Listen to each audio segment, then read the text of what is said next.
Hi, welcome to Bar Cart Bookshelf, a video series about books and the drinks they inspire. My name is Elias, and today we're talking about House of Hunger by Alexis Henderson. House of Hunger is a part of both our Spooky Season 2 Necrotic Bookaloo series this October.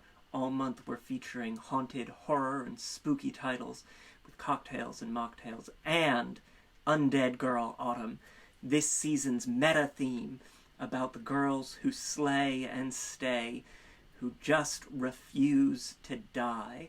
And, much like the book that we featured the other week, A Dowry of Blood, we have a wonderful, fantastic, gothic vampire novel for you all today. House of Hunger is the story of a young woman, Marion, who accepts employment as a bloodmaid for a mysterious countess off in the north of this sort of alternate world. It's definitely not a historical gothic. It's like Death of Jane Lawrence, where it's a world that's very familiar, but all the more so, and not tied to any of the sort of specific niceties of our history. So very freeing in that way. And it is just so deliciously gothic. It's a gory, gaudy, garnet gem of a book that sinks its teeth in gold-capped fangs, and everything is just sumptuously saturated with color and dark wood paneling and just wonderfully visually realized. A real treat for the mind's eye, I found.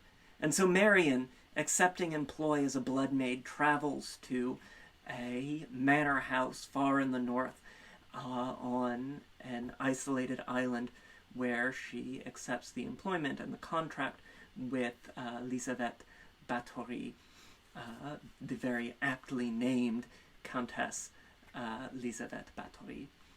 And so there we see the beginnings of our vampirism, our predation, our just mystery of being in a gothic manor.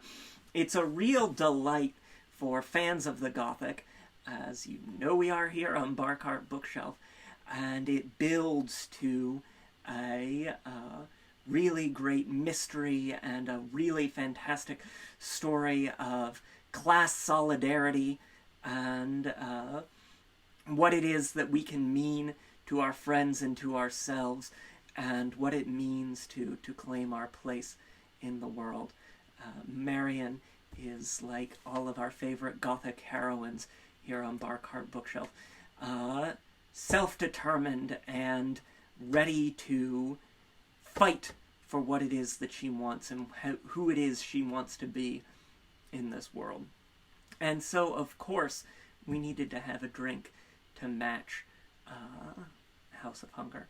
And today's drink is very aptly named Bloodmaid, inspired by Alexis Henderson's House of Hunger.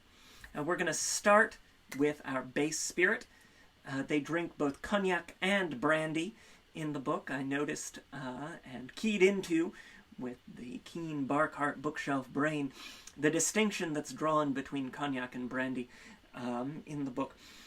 And while we're not going to make a distilled spirit from blood wine, which is some of what they drink in the book, we're going to use something a little different than a traditional grape brandy, and that's our familiar friend, apple brandy. Still rich, dark, wonderfully fruity. So, there we go.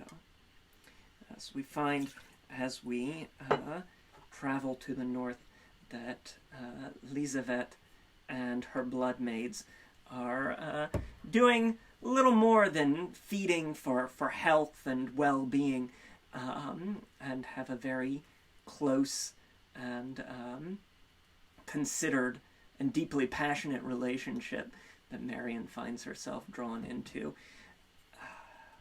If you're a fan of that classic lesbian vampires trope, which is a classic of the vampire fiction genre.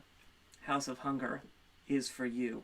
Very hungry, very desirous, really a richness of language around wanting and yearning for more than just blood. And we're going to get a ½ ounce of grenadine in there. Rich red grenadine classic, so that sort of pomegranate. ½ an ounce of that. Now, some more fruity flavors, but sort of dark, rich autumn fruit. Got ½ an ounce of Slivovitz, say plum brandy from Eastern Europe.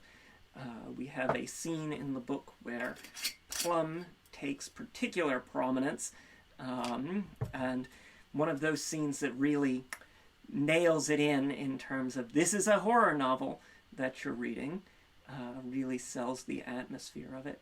I'm going to get ½ an ounce of that Slivovitz in there. Then, you see a lot of dark fruits, these sort of sensuous dried fruits, things that are maybe a little out of place for the very far north, and so we're going to get some of that fig liqueur that we like here in there as well. ½ an ounce of the fig liqueur that we make with dried figs by soaking them in vodka and adding some sugar over the course of 3 weeks.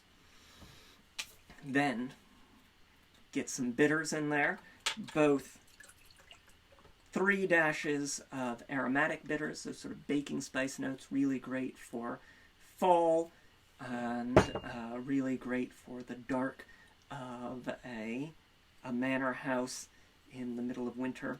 And then we have the sharp essence of orange with our orange bitters there.